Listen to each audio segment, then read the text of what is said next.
Well, he was the greatest, and I think of all, I was very lucky out of college. I got a job in Vegas, so I saw Sugar Ray Leonard, and I saw Hagler, Hearns, Mike Tyson.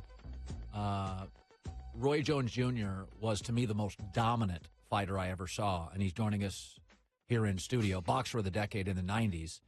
And I saw you knock a guy out with a rib shot, and I said that to you a second ago, and you said Virgil Hill. Yep. I saw that. Yeah. I'll circle back to your career. Let's go to Pacquiao and Mayweather. Right. Pacquiao's out of his prime, I would say.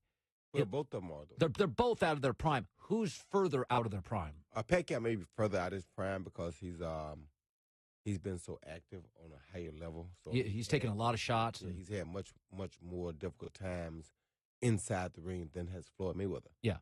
So he's probably more out of his prime than Floyd. But when you get two great fighters together, it still really doesn't matter that much. Because it's 45 minutes of hard work, and you'll summons that sort of greatness. Exactly right. When you were out of your prime, at the very end, could you still summon greatness for a round or two? Yes, I can. Just did it last Saturday night. Now, when you look at this fight, it's a very interesting fight. Pacquiao throws more punches. Mm-hmm. He's has much more frenetic pace in the ring. Punch, punch, punch. A lot of people feel that's going to be a problem for Mayweather. Do you? Yeah, it is. That's going to be a problem for Mayweather because Mayweather has never faced a guy who throws that many punches. I mean, you think about it. Who you look at on his resume that throws as many punches as Manny Pacquiao does. Not only that, he's a southpaw, so they're coming from different angles. So the things that the shoulder roll usually block, they may not block this time. In your career, was there ever somebody? So what you're saying is, even if we like Mayweather, Pacquiao is styles make fight. Is a tough style. Go back to your career, Roy. Was there a fighter that you were better than, but he gave you problems because he was simply different? Antonio Tarver.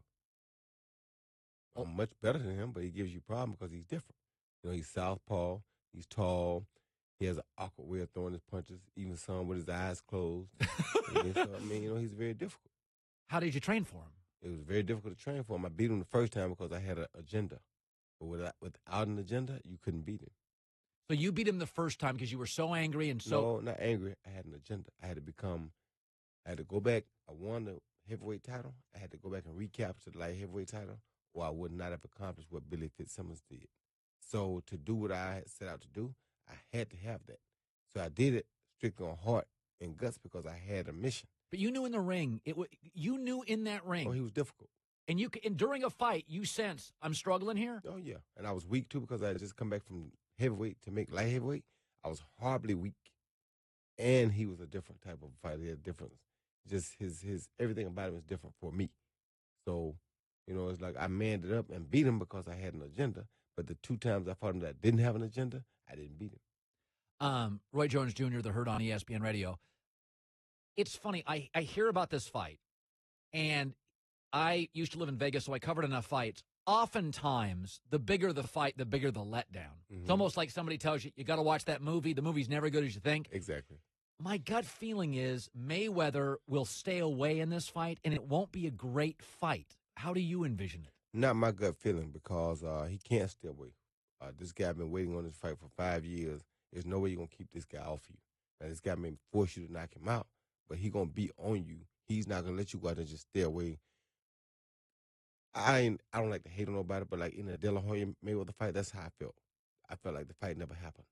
But De La Hoya wasn't a guy who was aggressive. He wasn't. As his Manny Pacquiao is. So in that fight, Mayweather could just pick his spots, and it wasn't very rewarding for fans. No, because De La Hoya wasn't a go-getter like that. But Pacquiao is. Yes. So Pacquiao, in your opinion, Roy, will force Mayweather to engage. He's going to force his hand. So who do you like? I like both of them. It's very difficult to say, and I don't want to give it up for the fans because I'm an analyst, and my job is to tell the fans why one guy could win, why the other guy could win, what one guy should do, and what the other guy should do. So my job is to stay in the middle, not choose a side.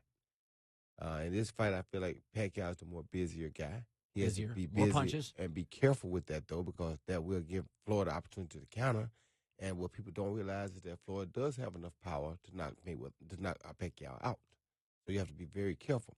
Floyd has to, on the other hand, try to control the fight with a jab, try to either find a way to slow Pacquiao down, which I doubt he does, or try to find a break between his hard work and knock Pacquiao out. Roy Jones Jr., the Herd on ESPN Radio, working on a fitness DVD titled 10 Rounds, coming out this fall. Take me back to your career. I'm fascinated by it because I was a young kid coming out of college. I watched you, and you were the most dominant fighter I ever saw. You and Mike Tyson early, but I thought you were more disciplined than Mike. As a training schedule, regimen, your work ethic, your focus, you were just more driven and dialed in than Mike, who could get distracted and had, all sorts of stuff. Right. The one time, the hardest punch you ever took? Hardest punch I ever took was probably about my 7th or 8th fight, or whatever. I ain't sure which fight it was, but I fought a guy named Eddie Evans from Atlanta. Eddie Evans from Atlanta. Yeah, he looked like he was a bodybuilder. He was so big and muscular. That dude hit me so hard, I still be looking for him sometimes because I think I owe him 2 or 3 more punches. Now, I beat him, but I still want to hit him a couple times. And when you get hit, and you didn't get hit a lot in your career. No. What is the sense? Do you black out? No, I didn't black out that time. Now, when you get knocked out, you black out because you don't have a clue.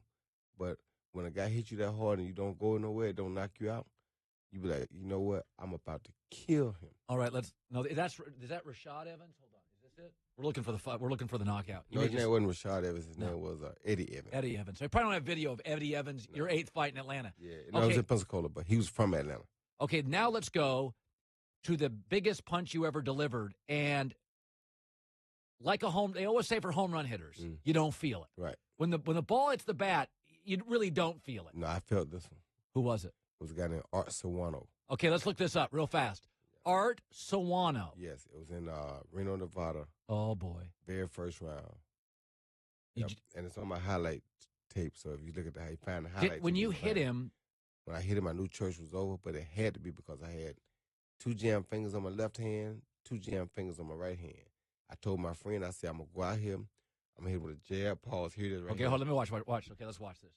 Is it right out of the first round? No. It's right out of the first round, but it's about a minute something in the first round. It's not that long, but look at see how he came out right away? And I had 4 jam fingers. So I had to move. So are you in the I'm in the goal right there. You got the fancy pants on here. Hit look at those. I went over the hook again. Oh, you went for the fence. Yeah, but that's the punch right there. I said I got to jab and pause him. Oh, you're both swinging big. Yeah, but he coming at me, and he must have known I had 4 jams. So he knew. So he thought you were vulnerable. Well, he's aggressive. He's highly aggressive. Wow. But that's the worst thing you could do fighting a Roy Jones Jr. Okay, here we go. Oh. Okay, it's coming up here, isn't it? It's coming up soon. It's his first round. Yeah. Reno, Nevada. Yes, sir. You're going to knock him into one of those sports books in the casino. Yeah, it comes soon. Let's see. Hold on. Straight right. It was the same move I just did to when I'm knocking him out, except I didn't throw straight through the overhand right. Come on, referee, get out of the way. Hold on. I know this is riveting radio. I'm fascinated by this. Here it come right here. Clap. Boom. There it is. Holy God. Look at his eyes. Is his head still attached? Yeah, look at his eyes. Oh, my God. He had a seizure. Look at it. See me? Oh, my. That's when you almost kill somebody in the ring. And you knew it instantly. Right away, I knew it. I don't think it's as funny for him. Yeah, that was, I don't know if I'm comfortable watching a replay of that. Oh, wow. By the way, when you got into boxing, why did you get into it? Just saw Muhammad Ali, realized that Muhammad Ali was a vicious agitator, and I said, this is what I do every day. If somebody teaches me how to use my hands and defend myself, I can piss anybody off that I want to. So if he's just pissing people off and beating them, I can do that. And do you remember your first fight? Yeah. Were you scared? No, I wasn't scared at all. I knew I fought a guy that I gave him about 14 pounds. I think I was 65. No, I may have been 70, and he may have been 94.